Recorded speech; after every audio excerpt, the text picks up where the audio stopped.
এই আসিয়া এই দৃশ্য আমরা ভুলে যাব। এই যে মেয়েটা কাতরাতে কাতরাতে মারা গেল আজকে, বেশি দিন সময় লাগবে না, 1 মাস 2 মাস হাইয়েস্ট 3 মাস। এর আগেও বহু ইস্যু আমরা এসেছে ভুলে গেছি, একটার পর একটা এসেছে, একটার পর একটা ভুলে গেছি আমরা।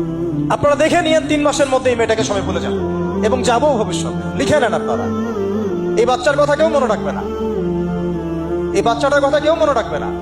3 মাস পরে, 6 মাস পরে, 1 বছর পরে আরো নতুন ইস্যু আসবে, আরো নতুন পাপ হবে, আরো বড় বড় ঘটনা ঘটবে।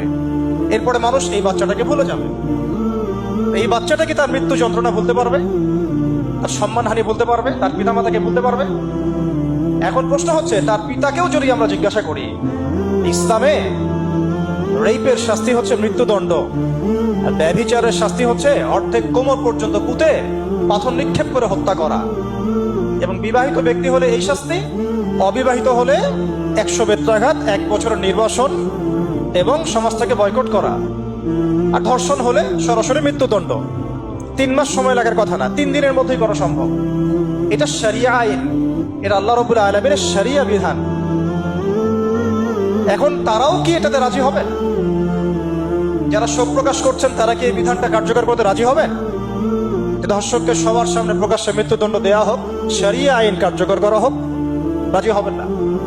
কারণ আপনারা বলবেন এটা করতে গেলে বাংলাদেশ থেকে মৌলবাদী রাষ্ট্র হয়ে যাবে। তো সমস্যার গোড়ায় আপনারা যেতে চান না, ডালপালা নিয়ে নাড়াচাড়া করেন। জেনা ফ্রি মিক্সিংটাকে উন্মুক্ত করে দেওয়া হলো, ছেলে মেয়ের অবাধ বিচরণটাকে উন্মুক্ত করে দেওয়া হচ্ছে। একটা চরম ক্ষুধার্ত মানুষদের সামনে যদি আপনি খাবারকে উন্মুক্ত করে রাখেন, এরপরে যদি কেউ জোর করে খাবার খেয়েও ফেলে, শুধু কি আপনি খাদকের দোষ দিবেন?